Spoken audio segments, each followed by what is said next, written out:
오늘은 열왕기상 18장 강해설교. 오늘 열왕기상 18장에는 아주 대단히 유명한 인물들이 등장을 합니다. 이스라엘의 가장 악명 높았던 왕 아합 왕, 그리고 더 악명 높았던 그 부인 이세벨 왕비, 그리고 같은 시대에 하나님의 위대한 선지자 엘리야가 등장합니다. 엘리야는 예수 그리스도의 상징이죠. 엘리사는 성령님의 상징이고 그렇죠.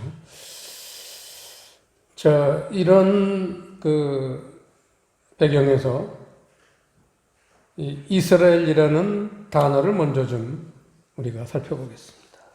지금 이스라엘에서 일어나는 일이죠. 이 이스라엘이라는 단어는 칠판에 보시듯이 이스라엘이라는 단어는 그가 하나님으로서 다스리실 것이다 라는 뜻입니다. 이스라엘이. 그래서 이제 오늘날 우리는 영적 이스라엘이다, 그렇게 표현을 할 수 있죠. 자, 근데 이 이스라엘이라는 단어는 두 단어의 합성어예요.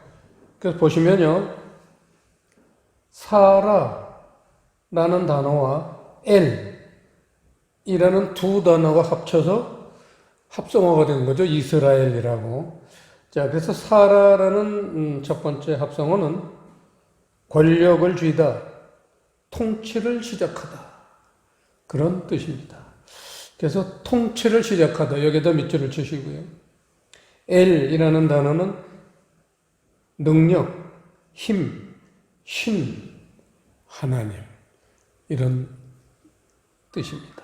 그래서 하나님이 통치를 시작하시다, 이게 이스라엘이라는 단어 어원의 그 근본이죠. 합성어니까. 그게 이스라엘이고, 이 이스라엘을 통해서 오늘 사건이 일어납니다. 4절에 보시면요, 이세벨이 여호와의 선지자를 멸할 때에, 이 얼마나 소름 끼치는 끔찍한 일입니까? 이 아합 왕은 자기보다도 더 악한 여자를 부인으로 얻어서 왕비를 삼았는데, 그 당시 이스라엘은 아합이 통치를 했다기보단 그 부인 이세벨이 통치를 했어요. 그러니까 이세벨이 여호와의 선지자들을 전부 잡아 죽여라, 이렇게 명령을 내려서 눈에 띄는 대로 여호와의 선지자들은 다 죽였어요. 그러니까 이 예레미야도 엘리야도 겁이 나가지고 지금 도망갔어요. 산속에 숨었어요.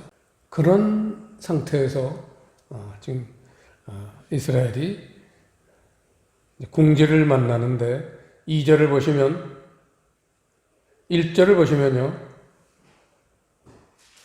이 1절 이전에 17장에 보시면, 열왕기상 17장에서는 1절에 하나님이 엘리야를 통해서 이스라엘에 우로가 있지 않은 수년 동안, 3년이죠.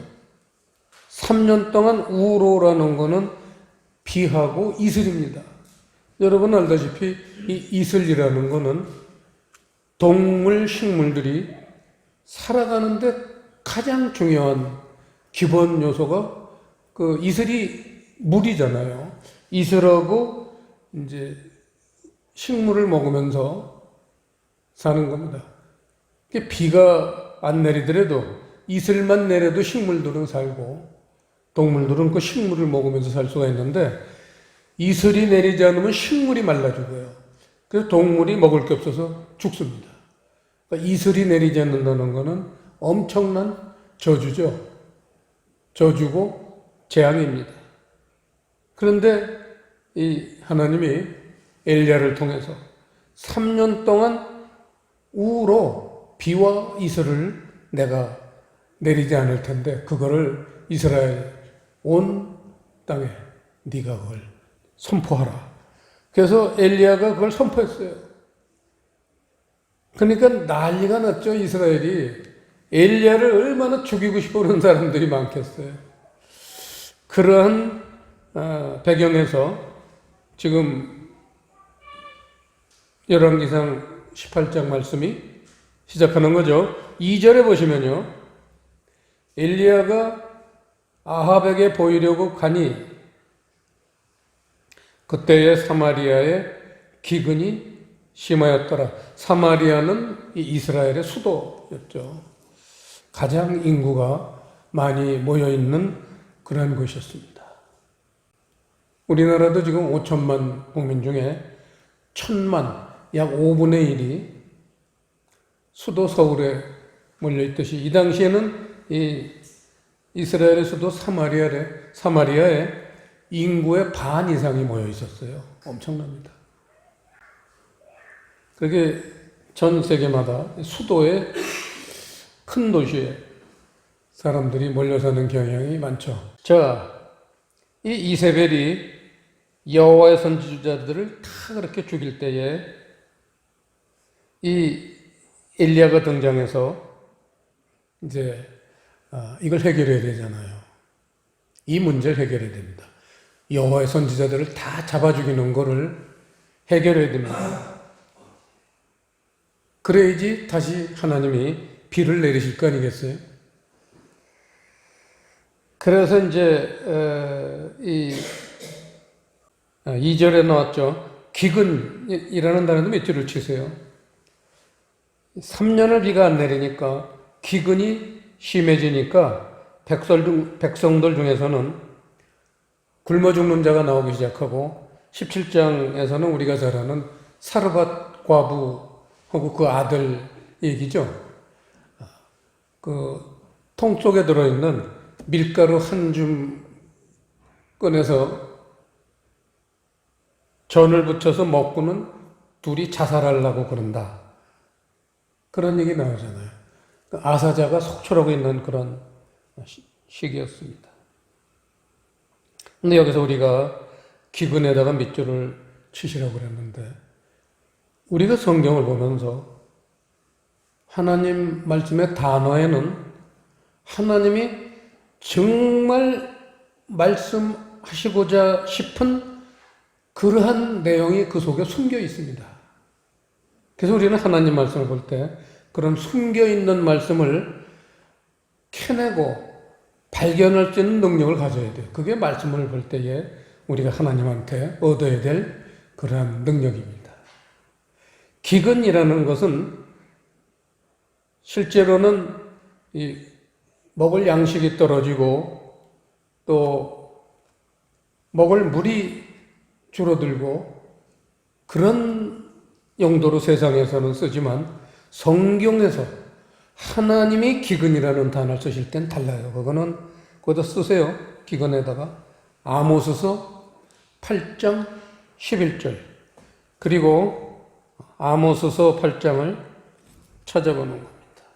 구약성경 1282페이지 합독하시겠습니다. 주 여호와께서 가라사대 보라 날이 이를지라 내가 기근을 땅에 보내리니 양식이 없어 주림이 아니며 물이 없어 가람이 아니요 여호와의 말씀을 듣지 못한 기갈이라. 이 놀라운 하나님의 숨어있는 말씀이죠. 음식과 물이 없다는 것은 여호와의 말씀을 멀리할 때에 일어나는 현상이다. 이게 기근에 대한 정답입니다. 그러니까 우리가 살면서 꼭 필요한 어떤 돈이 없어요. 가정에. 이거는 여호와의 말씀이 너한테 없다. 그거에 대한 사인이라는 거예요. 자, 그래서 여호와의 말씀, 밑줄을 치시고요. 이 기근이라는 거는 종말 시대, 종말 교회의 특징 중에 하나예요, 여러분. 그게 계시록 6장을 한번 보시죠. 이제 곧 적그리스도가 나타날 지금 코앞에 시대에 우리가 살고 있습니다. 그래서 요한계시록 5장에는 일곱인이 시작한다고, 그 일곱인이 뛰는 시대가 곧 올 거다. 그런 예언을 예수님께서 하시고, 6장이 일곱인을 뛰는 장면이에요. 그거 보세요. 1절에 보시면요. 내가 보매 어린 양이 일곱인 중에 하나를 여시는, 떼시는이라는 단어로 번역되어 있는데, 실제 영어 원어 성경에 보면 여시는, 열다예요. 책을 여는 거예요. 뗀다라기보다. 그래서 일곱인 중에 하나를 여시는 그때에 내가 들으니 네 생물 중에 하나가 우레소리같이 말하되 오라 하기로, 근데 오라 하기로로 이렇게 번역되어 있지만 단어 하나가 생략됐어요. 오라, 그 다음에 그리고 보라 하기로, 그렇게 돼 있어요. 그리고 보라가 빠졌습니다. 오라, 그리고 보라. 그게 원래 성경입니다. 그리고 보라. 그 2절에 보시면 내가 이에 보니 흰 말이 있는데 그 탄 자가 활을 가졌고 멸관을 받고 나가서 이기고 또 이기려고 하더라. 이게 첫 번째 인을 띌 때에 이 세상에 나타나는 흰 말을 탄 자가 나타나요. 이 흰 말을 탄 자가 적그리스도입니다. 우리가 예측하건대 머지않아 세계 종교가 통합됩니다. 그 세계 종교가 통합됐을 때 그 수장이 되는 사람, 세계 종교의 가장 우두머리가 되는 사람, 그 사람이 지금 2절에 나오는 적그리스도예요. 여기에서 개신교는 빠질 겁니다. 여러분 다행해요. 세계 종교가 통합할 때 개신교는 절대 거기에 합하지 않습니다. 나머지 종교들, 예를 들어 캐톨릭, 힌두교, 이슬람교, 이 3대 종교가 개신교 빠지고 그 3대 종교가 합치는 거예요. 거기에서 수장이 나옵니다. 우두머리가 나오고 그 사람이 적그리스도 노릇을 할 텐데, 내가 들으니 둘째 생물이 말하되 오라 하더니 이에 붉은 다른 말이 나오더라. 그 탄 자가 허락을 받아 땅에서 화평을 제하여 버리며 서로 죽이게 하고 또 큰 칼을 받았더라. 붉은 말이라는 건 공산주의입니다. 여러분 생각해 보세요. 이 세계를 한 손에 자기 손아귀에 쥐려고 하는 그런 종교를 통합한 사람이 이 세상을 한 손에 휘어잡으려면요, 가장 강력한 군대를 자기 밑에 둬야 되잖아요. 말 잘 듣고. 그게 누구예요? 공산주의지 뭐예요? 러시아, 중국, 북한, 그리고 그것을 추종하는 자들이 있어요. 성경에 보면 이제 에스겔서 37장, 38장에 곡과 마곡 얘기가 나오지만, 거기에 보면 이제 이 도갈마라고 지금 터키예요. 터키가 변절을 해서 그쪽에 붙고, 그 다음 북아프리카의 몇 나라들, 리비아라든지 에티오피아라든지 이런 나라들이 붙고, 하여튼 중동 나라들하고 공산국가들하고 합쳐서 적그리스도 휘하에 군대가 되는데, 그래서 여러분 지금도 우리나라에도 이 공산주의 때문에 홍역을 앓고 있지만 점점 더 심해질 겁니다. 민주주의가 크게 도전을 받는 그런 마지막 시대에 저희가 살고 있어요. 그래서 저희 교회에 나라를 위한 기도해 보면은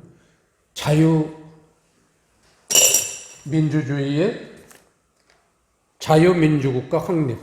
이게 첫 번째 기도 제목이잖아요. 그 이유가 바로 이거예요.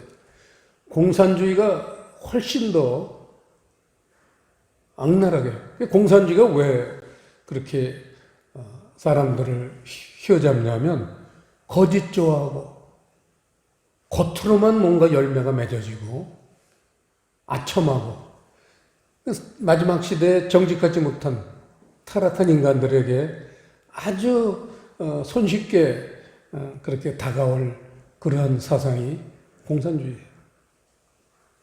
공산주의는 진실이 없어요. 거짓이 그들의 무기예요. 공산주의를 창시한 사람의 그 글을 읽어보면 거짓, 이거를 잘 활용해야지 저 못된 민주주의 국가, 민주자유국가를 무너뜨릴 수 있다 이렇게 돼 있어요. 거짓이 첫째 그 사람들의 도구예요. 무기예요. 그러니까 여러분 아시잖아요. 가짜 뉴스다. 가전 거짓을 생산하는 그 사람들이 하나도 놀랍지 않은 게 그 사람들이 배운 거예요. 학습할 때 거짓말을 잘 사용해서 저쪽을 무너뜨려라. 가르쳤기 때문에 눈 하나 깜짝 안 하고 거짓말을 해도 이 사람들은 눈 하나 깜짝 안 해요. 그걸 우리가 잘 알아야 돼요. 그래서 둘째 이는 공산주의고 셋째 이는 5절에 보시면 검은 말이 나오는데 이거는 그 탄자가 손에 저울을 가졌다 해서 5절 이거는 기근이에요. 기근. 8절 끝에 보면 네 가지 말의 특징을 결론 줬는데 보면 맨 끝에 문장 보면 땅 4분의 1의 권세로도 검과 흉년과 사망과 땅의 짐승으로서 죽이더라. 이 네 가지 말이에요. 그 7절에 보시면 7절, 8절엔 청황색 말이 나옵니다. 이건 사망이에요. 그래서 맨 위에 적그리 또는 땅의 짐승이라고 8절 끝에 제목을 달았고, 그 다음에 공산주의는 전쟁이에요. 그러니까 검이에요. 전쟁. 전쟁을 일으키는 자들이 공산주의고, 그 다음에 검은 말은 흉년, 기근이니까 흉년이고요. 마지막에 청황색 말은 사망이에요. 이게 그 7인을 띄는 것 중에 4가지 첫 번째 시작하는 인의 특징입니다. 자, 본문으로 돌아가서요. 이렇게 기근이 일어나게 된 원인을 18절에서 엘리야가 밝히고 있습니다. 18절 보시면요. 17절 보면은 아합이 엘리야에게 별명을 붙여줬어요. 엘리야를 볼 때에, 아합 얘기예요. 엘리야를 볼 때에 저에게 이르되 이스라엘을 괴롭게 하는 자, 이스라엘을 괴롭게 하는 자라는 별명을 붙여줘서, 왜냐면 너 때문에 지금 3년 동안 비가 안 내렸기 때문이다 이거죠. 자, 18절, 이게 기근을 내린 하나님이 이스라엘을 외면하시는, 버리는 이유. 오늘날도 교회가 아무리 많아도 하나님이 버리고 계신 나라가 어떤 나라냐. 18절 시작. 저가 대답하되 내가 이스라엘을 괴롭게 한 것이 아니라 당신과 당신의 아비의 집이 괴롭게 하였으니 이는 여호와의 명령을 버렸고 당신의 바알들을 쫓았습니다. 이거예요. 여호와의 명령을 버리고 바알을 쫓는 그러한 나라, 그러한 교회는 기근이 임할 겁니다. 영적 기근 얘기죠, 성경에서는. 이 영적 기근 때문에 멸망을 해서 천국에 갈 수 없는 그러한 저주받는 민족이 된다는 게 구약 열왕기상 18장에서 우리에게 주시는 메시지입니다. 19절 보시면요.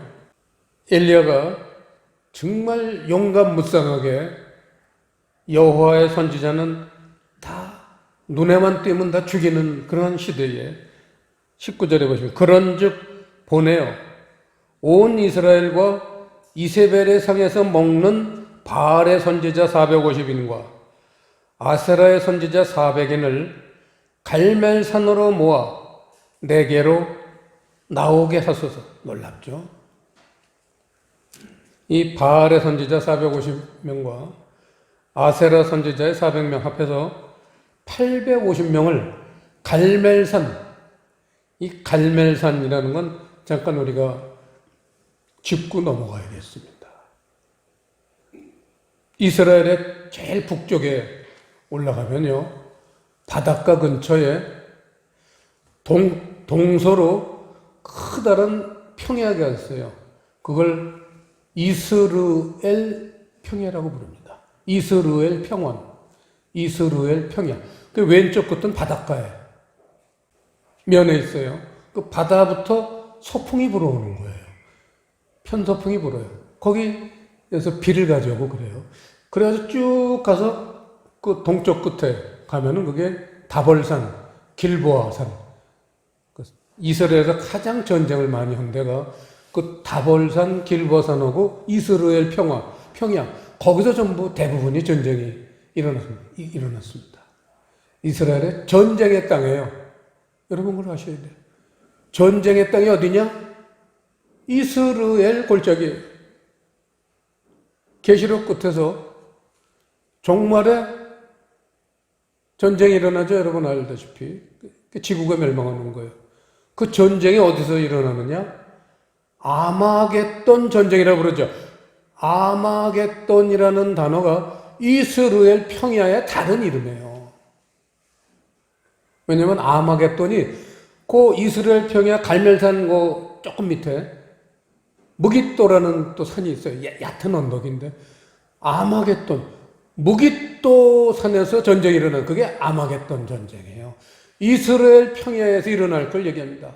그래서 이스라엘 평야라는 곳은 피가 흐르는 곳이에요. 아주 역사적으로 그 이스라엘 평야 끝에는 길보아 산에서 그 유명한 이스라엘의 첫 번째 왕 사울 왕과 그 아들, 그 훌륭한 아들 요나단이 전쟁에서 전사했던 곳이 거기 아니에요. 자, 그 이스라엘 평야 바로 내다보는데 산이 있는데 그게 갈멜산이에요. 그게 이 바알 아사라 선지자들과 여호와 선지자인 엘리야의 격전장이 되는 거예요. 여기서 한판 벌어지는 거예요. 저는 거기 가봤었습니다. 그래서 이렇게 갈멜산에서 내려다보면 바로 밑에 이스라엘 골짜기가 이렇게 동서로 이렇게 굉장히 넓습니다. 그 평야가. 그 평야가 전개되고 그 평야 위쪽에는 바로 눈으로 보이는 데가 예수님의 고향 나사렛이 거기 있어요. 그리고 그 옆에 보면 첫 번째 기적을 베풀으셨던 가나의 혼인잔치가 옆에 보이고 조금 더 오른쪽에 보면 눈으로 다 보여요. 그 자리에서 갈멜산에서 다볼산 그 여선지자 전쟁에서 미디안 쪽을 전쟁에서 이겼던 그 다볼산 그리고 길보아산 시작하는 길보아산이 보여요. 그게 한눈에 이렇게 그야말로 이스라엘 역사가 그냥 보이는 곳이 바로 갈멜산입니다. 사람들은 그냥 갈멜산 가서 엘리야의 칼을 들고 그 선지자 850명 칼로 죽였던 곳 그 동상만 보고 오는데 그 이렇게 경치를 보면요 이스라엘 역사가 그냥 한눈에 다 들어옵니다. 이걸 봐야 돼요. 그걸 봐야지만 갈멜산을 관광하는 의미가 있는 거죠. 자, 그래서 이세벨의 상에서 먹는 바알의 선지자와 이세벨의 선지자 이거예요. 이세벨의 상에서 먹는 여기에서 오늘 설교 제목이 붙였습니다. 자, 19절 이세벨의 상에서 먹는 이세벨은 오늘날로 얘기하면 세상신 마귀예요. 여황이죠. 여황. 이세벨은 여황입니다. 상이라는 거는 음식을 먹는 것이니까 말씀을 먹는 거예요. 그러니까 세상 신의 말씀을 먹는다는 거예요. 이세벨의 상에서 먹는 바알과 아셀의 선지자.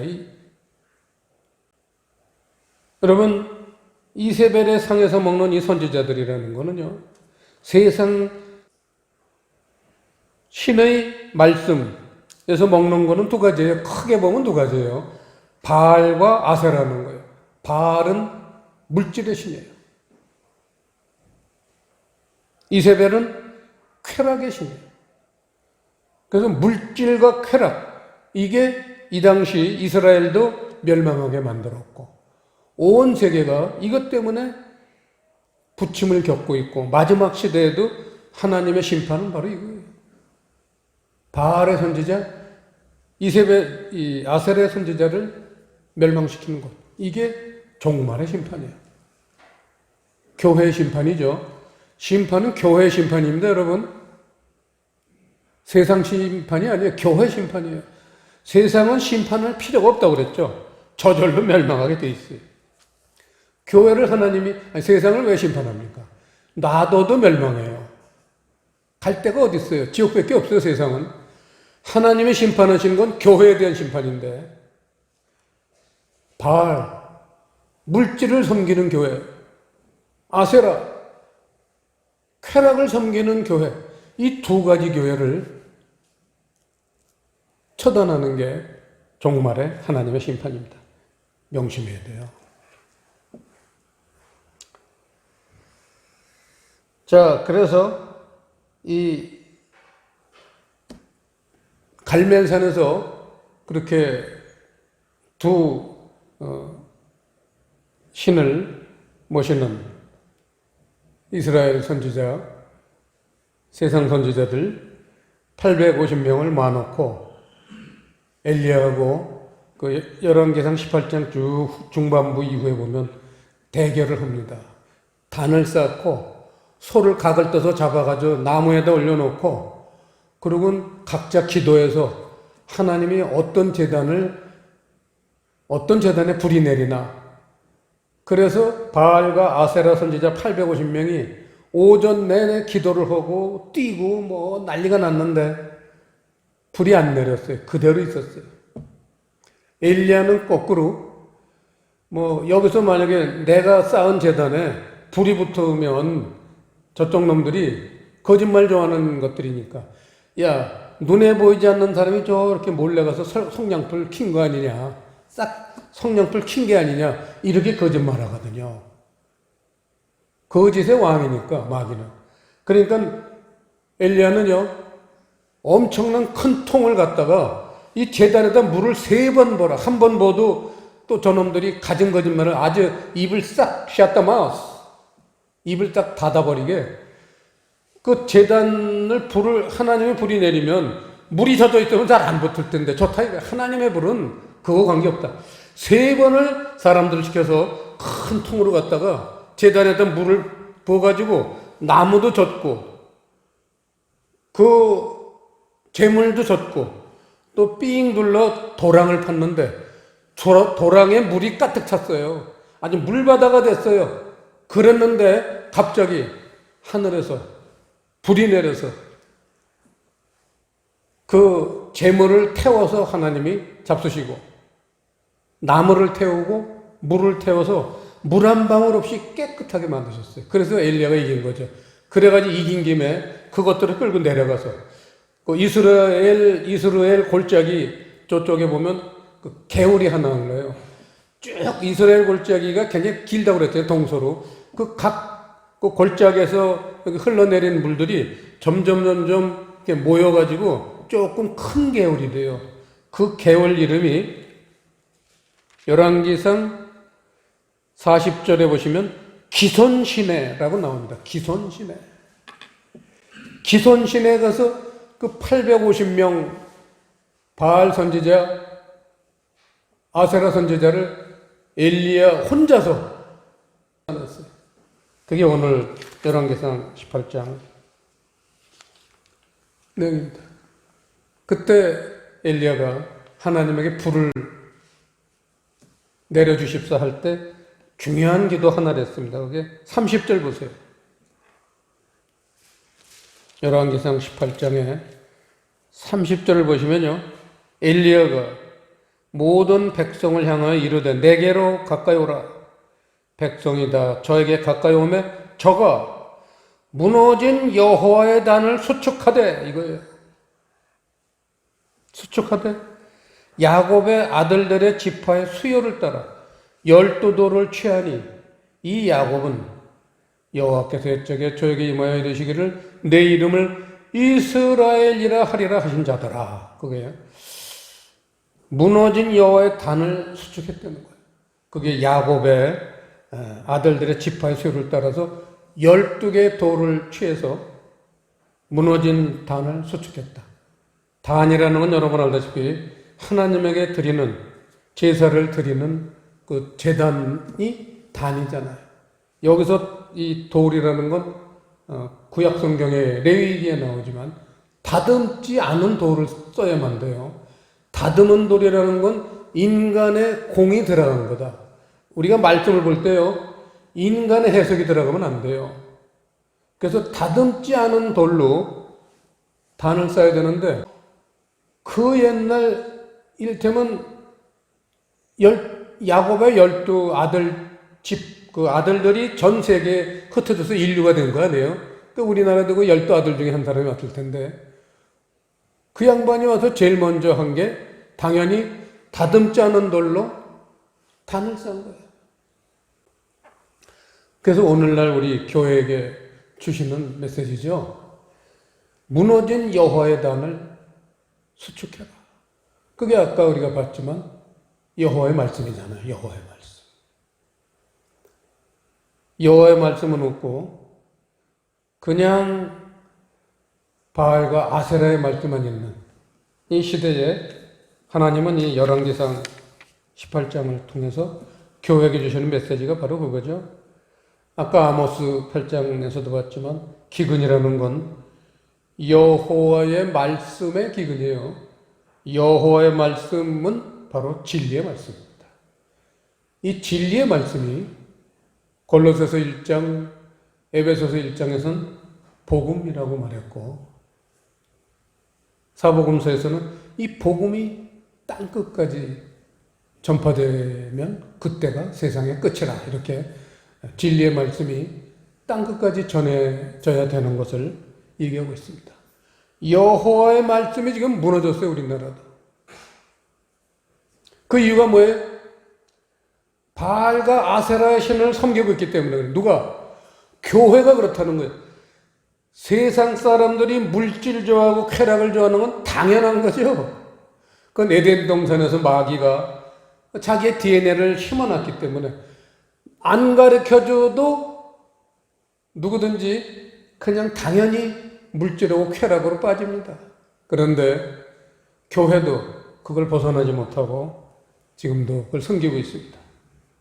교회가 멸망해가는 시대가 곧 시작할 거고 이미 약간 시작됐습니다.